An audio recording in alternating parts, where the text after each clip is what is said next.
మరి ఏమైనా మీరైనా ఎంక్వైరీ చేయండి. నాకు తెలిసి శ్రీని గారు పాలిటిక్స్ లోకి వచ్చి నీతి నిజాయితీ ఉన్న నాయకుడు ఎవరైనా ఉన్నారంటే శ్రీని గారే. అతను ఏమైనా కరప్షన్ చేయరు సంపాదించడానికి.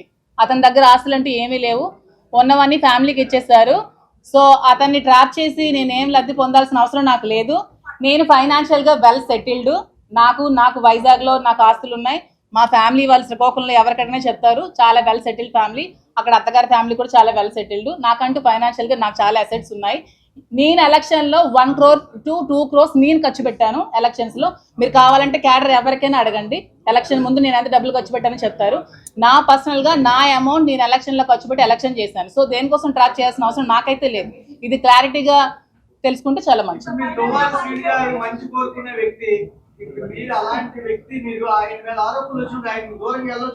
నేను ఇప్పుడు దూరంగానే ఉన్నానండి. వాళ్ళ ఫ్యామిలీ కావాలంటే కలవమానండి. అతనికి అదే అంటున్నాను కదా, ఆవిడకి ఏమైనా సమస్యలు ఉంటే వాళ్ళ హస్బెండ్ తో కూర్చొని తెలుసుకోమానండి, పిల్లలకి అతనికి. నన్ను మాత్రం లాగొద్దు అని చెప్తున్నాను. నేను ఇది చెప్పడానికి వచ్చాను. నన్ను బయటకి లాగొద్దు. నిజంగా ఆవిడకి హస్బెండ్ తో కలవాలనిపిస్తే హస్బెండ్ తో కలవమానండి, హస్బెండ్ తో మాట్లాడుకోమానండి, పిల్లల్ని హస్బెండ్ తో కలవమానండి. అది వాళ్ళ లైఫ్, వాళ్ళ ఫ్యామిలీ మ్యాటర్, నాకు సంబంధం లేని విషయం.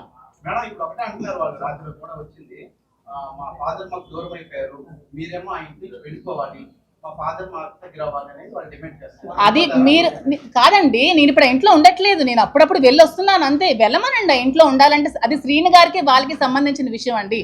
అది మీరు ఏమండి ఎలక్షన్ చెప్తున్నాను నేను. అదే ఎలక్షన్ నేను 2 months నేను కాల్ సెంటర్ పెట్టాను అక్కడ. మీ చాలా సార్లు వచ్చావు కదా సౌమ్య, నువ్వు కూడా. నేను ఐపాక్ టీం పెట్టాను. ఎలక్షన్ దగ్గరుండి నేను చేశాను. ఎలక్షన్ దగ్గరుండి చేశాను. నేను అక్కడ ఉన్నాను. ఎవరు అడిగినా చెప్తారు నేను ఉన్నాను. ఎలక్షన్ దగ్గరుండి చేశాను. ఫైనాన్షియల్గా నా డబ్బులు నేను ఖర్చు పెట్టుకొని చేశాను. నేను ఉండి వచ్చానని చెప్తున్నాను కదా. దాంట్లో నేను దాయడానికి ఏముంది? డబ్బు కోసం కాదంటున్నారు, ప్రేమ కోసం దగ్గర అయ్యారా?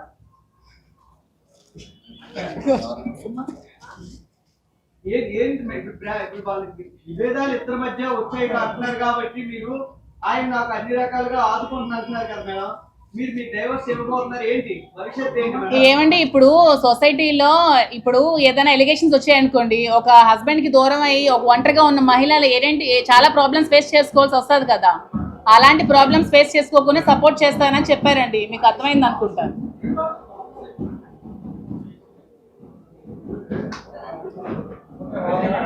అర్థమైందా? ఇంకేమైనా క్వశ్చన్స్ ఉన్నాయా?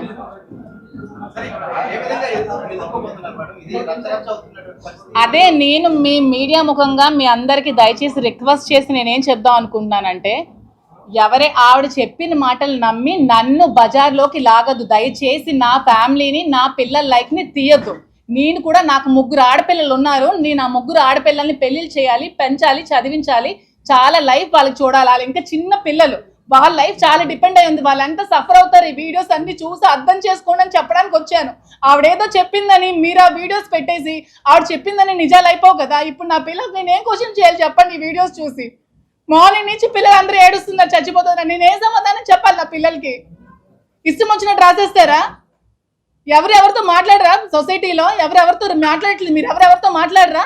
ఎవరెవరితో మాట్లాడట్లేదా? ఎవరెవరు ఫ్రెండ్స్ లేరా? రిలేషన్స్ లేరా? దీన్ని ఇంత ఇష్యూ చేసి నా మీదకి రావాలా?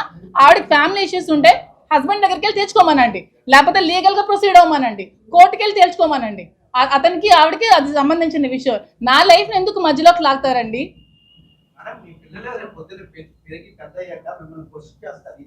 క్వశ్చన్ చేస్తే నేను ఇదే అదే ఎస్ మీరు